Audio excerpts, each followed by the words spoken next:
Premièrement, le coach avait un premier contrat qui courait jusqu'au août 2024, contrat de 3 ans, qui avait comme objectif la CAN 2025. Et donc, ce contrat-là, on était déjà presque à 2 ans, la CAN n'avait toujours pas débuté.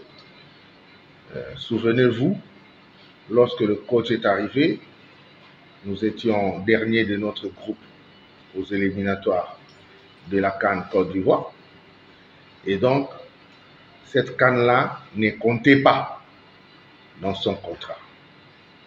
Mais donc, le travail pourtant qui a été réalisé hors contrat était appréciable et impressionnant au regard des résultats que l'équipe nationale a obtenus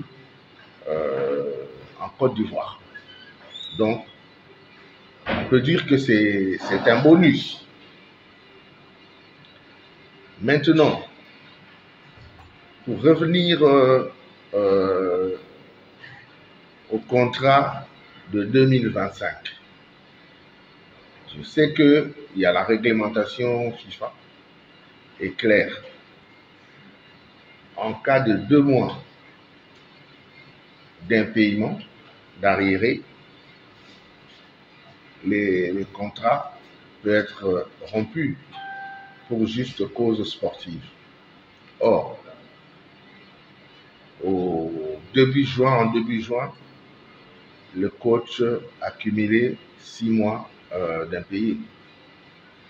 Ça veut dire que, supposé qu'il était prêt à partir, il partirait libre et le pays serait condamné à lui payer la totalité de son contrat parce qu'il avait déjà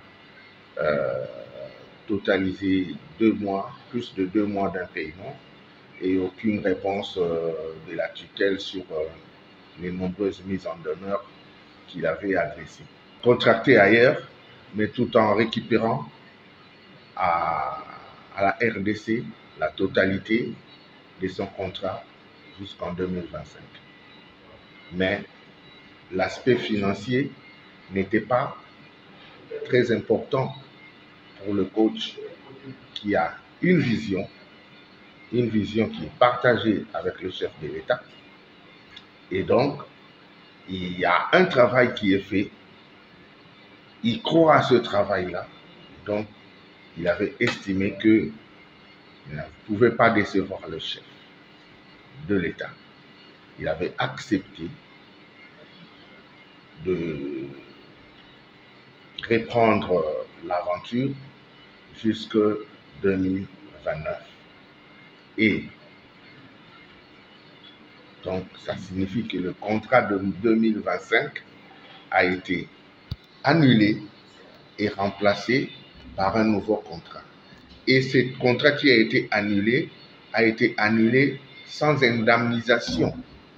Donc, ça, c'est l'effort financier que le coach avait fait, d'accepter, d'oublier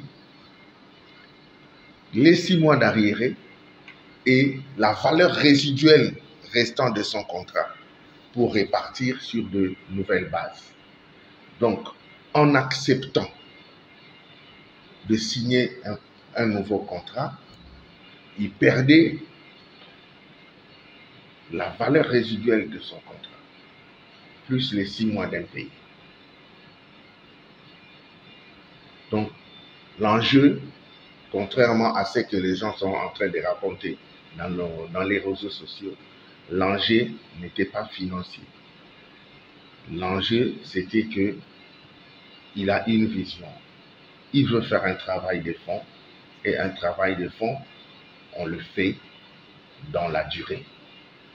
C'est ainsi qu'avec le chef de l'État, ils sont convenus de répartir sur de nouvelles bases, donc de 2024 à 2029.